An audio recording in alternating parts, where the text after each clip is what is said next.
తెలుగు సినిమాలు ఇప్పుడు జపాన్లో కూడా దుమ్ము దులిపేస్తున్నాయి. బాహుబలి తర్వాత RRR, కల్కి 2898 లాంటి సినిమాలు అక్కడ విడుదలై మంచి వసూళ్లను సొంతం చేసుకున్నాయి. ఇక RRR సినిమాతో ఎన్టీఆర్ జపాన్ ప్రేక్షకులకు మరింతగా చేరువయ్యారు. దీంతో రీసెంట్ బ్లాక్ బస్టర్ దేవరను మార్చి 28న జపాన్లో విడుదలకు ప్లాన్ చేస్తున్నారు. ఈ సందర్భంగా ప్రమోషన్స్ కోసం ఎన్టీఆర్ జపాన్ వెళ్లనున్నాడు. ఇప్పటికే ఆన్లైన్లో అక్కడి మీడియాతో ముచ్చటిస్తూ ప్రచారం చేస్తున్నారు. అయితే రిలీజ్కి 3 వారాల ముందే అక్కడ దేవరా మానియా మొదలైపోయింది. జపాన్లో దేవరా బుకింగ్స్ ఓపెన్ చేయడమే లేట్ అన్నట్టు టికెట్స్ హాట్ కేకులా అమ్ముడుపోతున్నాయి. ఫేమస్ ఐమాక్స్ స్క్రీన్స్లో కూడా దేవరా బుకింగ్స్ అదిరిపోతున్నాయి. దీంతో జపాన్లో ఎన్టీఆర్ క్రేజ్ ఎలా ఉందో అర్థం చేసుకోవచ్చు.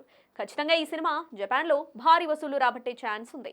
ఇక కొరటాల శివ దర్శకత్వంలో తెరకెక్కిన ఈ చిత్రం ఇండియన్ బాక్స్ ఆఫీస్ దగ్గర 500 కోట్లకు పైగా గ్రాస్ వసూలు చేసింది. ఎన్టీఆర్ ద్విపాత్ర అభినయం చేసిన ఈ సినిమాలో జాన్వీ కపూర్ హీరోయిన్ గా నటించింది. అనిరుద్ మ్యూజిక్ అందించగా చుట్టమల్లే సాంగ్ ఇంకా ట్రెండ్ అవుతూనే ఉంది. సోషల్ మీడియాలో ఇప్పటికీ చుట్టమల్లే వైబ్ నడుస్తోంది. దీంతో దేవరా 2 కోసం ఈగర్ గా వెయిట్ చేస్తున్నారు నందమూరి అభిమానులు. ఈ ఏడాది చివర్లో దేవరా 2 సెట్స్ పైకి వెళ్లే ఛాన్స్ ఉంది. ఏదేమైనా జపాన్లో దేవరా ఏం చేస్తాడో చూడాలి.